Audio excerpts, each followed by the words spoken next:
To make a classroom which is inclusive for deaf students, there are a number of things to think about. Early on in the course, I would say it would really help if the deaf student themselves was involved in deaf awareness for the peer group and for the teaching staff. Now, not all students are confident enough to do that. They're not all open about their deafness, but if they are, that often has a huge impact. I've found particularly on teaching staff. Definitely worth doing it, but it needs some preparation time with the student to feel confident enough to try doing deaf awareness with their teachers and their peers.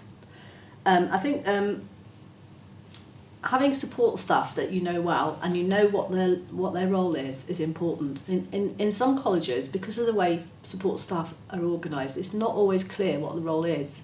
So if the college buys in support staff from an agency, the agency and the college support team might not always liaise very much. They don't always know what exactly they're meant to be doing. So if you've got a deaf student who uses sign language, for example, that support worker is likely to be interpreting. It's a highly skilled job. You might have a note taker who's supporting the student with a laptop.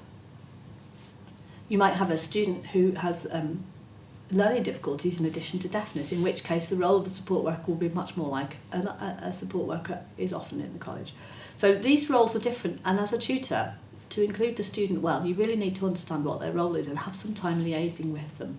It's also important to get the basics right when you've got a deaf student in your class, and that is attend to things like the acoustic environment. If it's a noisy classroom, as a class teacher, take responsibility for making it a quieter place.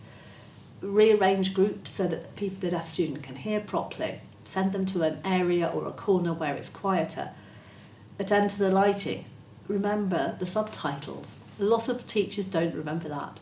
They don't give the video in to be transcribed in advance, but subtitles are crucial. Or turn them on. You know, sometimes the subtitles are there, but they're not turned on. Deaf students report that this very basic thing is often left out, and it really excludes them. So I think those are the main things that would be useful, to include the deaf student in, if possible, giving the deaf awareness, to get to know the role of the support staff, and there will be varying roles, and then to attend to the basic things in the classroom that you can make a difference about yourself.